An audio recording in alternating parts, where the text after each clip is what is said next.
Natural उसका result वही निकला कि आज अमेरिका भी, यूरोप भी, इंडिया भी सब इसराइल के पीछे खड़े हैं और मुसलमान मुल्कों में से किसी की भी जरूरत नहीं, मुसलमान उम्मत के महबूब तरीन लीडर तैयब अर्दगान, उनकी भी जरूरत नहीं हो सकी। उन्होंने भी कहा कि जी मिल बैठ के मसले को हल करें, वो भी नहीं जरूरत दिखा सका। जाहिर है कि जी कौन यानी ताकतवर के खिलाफ बोलना बड़ा मुश्किल काम है। सिर्फ एक ईरान की स्टेटमेंट आई है जो उन्होंने डंके की चोट पे कहा है कि बैनुल अक़वामी जो कवानीन है उनके मुताबिक हमास ने जो भी एक्ट किया है ये बिल्कुल ठीक किया है, ऐसा ही करना चाहिए था।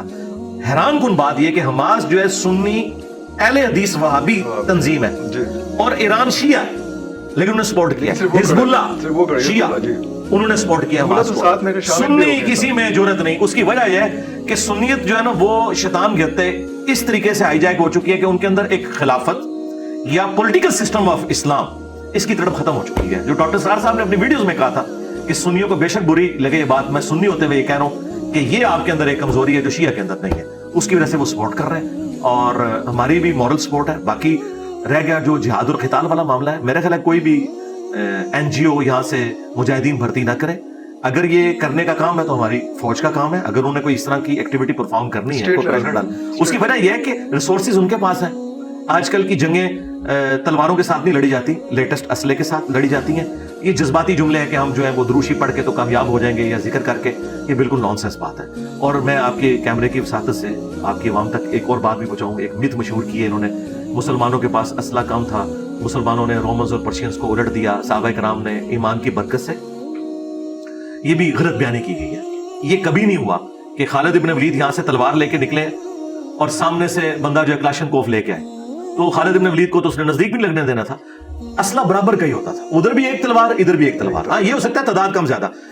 आज अगर 1000 खालिद इब्न वलीद यहाँ से निकले और सामने से एक क्लीन शेव यहूदी निकले सिर्फ क्लाशनकोफ लेके, तो क्या करेगा? लिहाजा ये जज्बाती जुमले बोलना कि जी हम ये कर देंगे वो कर देंगे, जब तक आप अपनी पावर को उस तरीके से नहीं रिटेन करते या एक्वायर करते, इस तरीके से टकरा जाना एक बड़ी ताकत के साथ, राह फलस्तीनियों का करना, उनके पास तो मौत थी, उन्होंने कहा इस तरीके से भी मरना है, इस तरीके से भी मरना है, तो हम इस तरीके से क्यों ना मरें, वो उनका राइट था। लेकिन बाकी लोगों के लिए मैं बात करूंगा कि काश हम इतने स्ट्रांग होते कि आज हमारी दुनिया में आवाज होती, हम एक धमकी लगाते और मामला सेटल हो जाते, लेकिन मुझे नहीं नजर आ रहा कि इस तरह है। तो क्या हम फाइनल क्रूसेड की तरफ जा रहे हैं या अभी नहीं, अभी वो टाइम नहीं आया? देखिए, जब तक इसमें से कुछ निकलता नहीं, ऐन मुमकिन है कि अभी तो वैसे जो नेतन्याहू ने कहा है, उसने कहा है कि मैं तो अब गजा की पट्टी भी इनसे छीनूंगा, और अगर ये मुकम्मल तौर पे कब्जा हो जाता है और ये इस तरीके से आगे अरब दुनिया में ट्रिगर करता है, जिस तरह देखे सऊदी अरब अगरचे इसराइल से दोस्ती कर रहा है लेकिन थोड़ा सा ढीला पड़ा है, उन्होंने कहा कि इसमें कसूर इसराइल का है, इतना उन्होंने बयान दिया है, यानी उन्होंने दोनों पार्टी को कुछ रखा है। इसके पीछे उनकी कोई इस्लाम से हमदर्दी नहीं सऊदिया की, वो अरब स्प्रिंग से डरते हैं क्योंकि अरबी बनु इस्माइल है और यहूदी बनु इसराइल है, उनकी आपस में जो टसल है ना वो वाली, वो आज भी उसी तरीके से कायम है। इवन मुसलमान कितना भी सेकुलर हो जाए ना, अरब का मुसलमान, वो यहूदियों को, इसराइल को एक्सेप्टेंस नहीं दे सकता है पब्लिक लेवल के ऊपर। इसलिए ये भी अरब मुल्कों को डर लगा रहता है कि कहीं इधर से कोई स्प्रिंग ना उठे, हमारा तख्ता ना कोई उलट दे, इस वजह से वो इस किस्म के बयान दे रहे हैं। लेकिन अगर खुदा न खास्ता है ये मसला आगे बढ़ता है तो उस तरफ जा भी सकता है, ऐन मुमकिन है। आपको क्या लग रहा है, ये हो रहा है? उससे मैं और या मकबूल जान साहब की तरह या साहिल अदीम की तरह या डॉक्टर इसरार की तरह मैं खामखा जो है ना वो तुक्के नहीं चलाने का आदि, मुझे नहीं पता, may be may not be.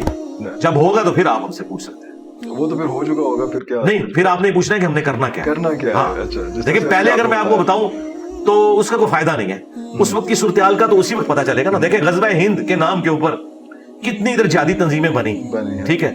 कल मैं और ये साहब की एक देख रहा था, कोई पॉडकास्ट थी या उनका कोई पब्लिक लेक्चर था, उसमें वो कह रहे थे कि नहीं ये ग़ज़वा हिंद तो आएगा जब ईसा इब्न मरियम आएंगे। मैंने कहा आज और ये साहब आपने बात ठीक की है, उससे पहले भी आप करते हो, लेकिन मैंने आपके मुंह से ये बात सुनी है तो ये बात अवाम को बताएं। अवाम तो आप सही साहब के जिहाद को ग़ज़वा हिंद बनाए बैठी थी, उससे पहले 1000 साल पहले महमूद गजनवी को ग़ज़वा हिंद बनाए बैठी हुई थी, इसके ऊपर इंडिया से आपने दुश्मनी की हुई है ग़ज़वा हिंद की बुनियाद के ऊपर। हालांकि इंडिया बेचारे का कोई लेना देना ही नहीं ग़ज़वा हिंद के साथ, वो मामला ही एक बिल्कुल डिफरेंट है।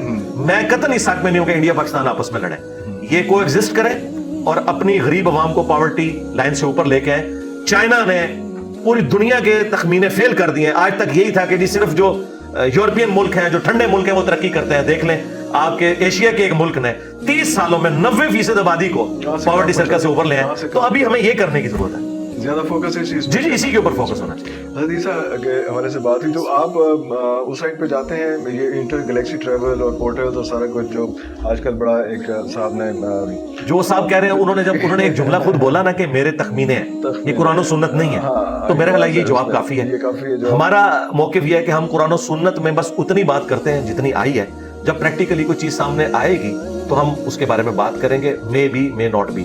دیکھیں فزکس میں کیمسٹری میں آپ اس قسم کے تخمینے لگا سکتے ہیں, جس طرح آئنسٹائن نے جب جنرل تھیوری آف ریلیٹیوٹی پیش کی میتھمیٹیکلی اس نے ثابت کیا, کئی چیزیں پھر پریکٹیکلی بعد میں ثابت ہوئی ہیں. کچھ تو ابھی بلیک ہول تو اس کے مرنے کے بھی 100 سال کے بعد ہم نے دیکھا ہے, تو 100 سال بعد پتا چل کے کہ وہ ٹھیک کہہ رہا تھا. اس زمانے میں may be may not be. اس طرح کے تخمینے آپ دین پہ نہ لگائیں. میرا اپنا موقف یہ ہے کہ اگر وہ صحیح نکلا تو ٹھیک ہے, اگر غلط نکلا تو قرآن و سنت کی ایسی تعویل بیان کرنا یہ وہ چیز ہے جس کے بارے میں شروع سے ایک ریزرویشن پائی جاتی ہے جو علماء ہیں, محدثین کا, مفسرین کا, کہ آپ نے اپنی رائے کے ساتھ تفسیر نہیں کرنی کسی معاملے کی.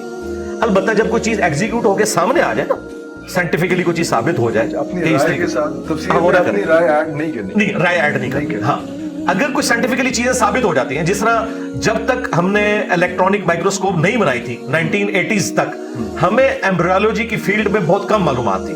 آج ہمارے پاس معلومات ہیں. اب ہم قرآن میں جو سورۃ المومنون میں, سورہ حج میں جو سٹیجز آئی ہیں ماں کے پیٹ میں بچہ بننے کی, آج ہم انہیں کو ریلیٹ کر سکتے ہیں. لیکن آج سے اگر آپ کہیں کہ 100 سال پہلے ہم نہیں کر سکتے تھے. اس لیے آپ دیکھیں قرآن کی آیات کے ترجمے میں بھی مس ہینڈلنگ ہوئی لوگوں سے. سورۃ العلق میں خلق الانسان من علق, تو علق کا ترجمہ خون کا لوتھڑا یہ چلتا آ رہا ہے. آج کل آپ لیٹسٹ ترجمہ دیکھیں تو وہ کہتے ہیں سسپینڈڈ چیز, علق کہتے ہیں معلق چیز کو, اور وہ یوٹرس کے اندر جو ایمبریو ہے وہ سسپینڈڈ فارم میں ہوتا ہے. تو یہ ترجمہ آج ہم نے بدلا, اگرچہ عربی لنگوسٹک میں شروع سے یہ ترجمہ تھا, لیکن ظاہر مس ہینڈلنگ تو ہوئی. تو وقت کے ساتھ ساتھ انسان لرن کرتا ہے, لیکن جب تک کوئی چیز سامنے نہ آئے. ایکسپینڈنگ یونیورس آج ہم ترجمہ کر رہے ہیں نا کہ ہم نے اس کائنات کو پیدا کیا, ہم اسے وسعت دینے والے ہیں سورہ ذاریات میں. آئنسٹائن سے پہلے تو ہم یہ ترجمہ نہیں کرتے تھے اس طریقے سے ایکسپینڈنگ یونیورس, لیکن وہ اب چیز سامنے آئی ہے تو بات کر رہے ہیں. تو اسی طرح سے چیزیں آگے چلیں گی. آپ کو توقع ہے کہ یہ اگر ریسرچ اور آگے جاتی ہے اور اگر اس طرح کوئی چیز آ گئی جاتی ہے اس میں تو ٹھیک ہے, تو پھر اس کو امپرووائز کرنا جی کر سکتے ہیں. لیکن اس سے پہلے کوئی, اور میرا خیال ہے جن صاحب کی آپ نے بات کی ہے وہ بھی ایمانداری کے ساتھ وہ کہتے ہیں یہ میری رائے ہے, وہ یہ نہیں کرتے نہیں. اب ان کے ماننے والے اگر اسے ایگزیجریٹ کر کے پریزنٹ کرتے ہیں نا تو وہ زیادتی والی بات ہے. جب کوئی کہہ رہا ہے نا میری رائے ہے, تو رائے تو وہ رکھ سکتا ہے کوئی بھی, ٹھیک ہے رکھے, اس کا حق ہے, لیکن کسی اور کو پابند نہ کرے. جی کر سکتے ہیں. ہم کہتے ہیں کہ قرآن و سنت میں جتنا آیا نا اتنے میں تو ہم احتیاط میں نا, اس سے آگے ہم نہ جائیں. مجھے کوئی پابند تو نہیں کر سکتا کہ آپ ضرور آگے جائیں. عین ممکن ہے میں غلط طرف چل پڑوں, تو میں بس اتنی بات کروں کہ ہاں یہ ہوگا, جب سامنے آئے گا تو دیکھا جائے گا.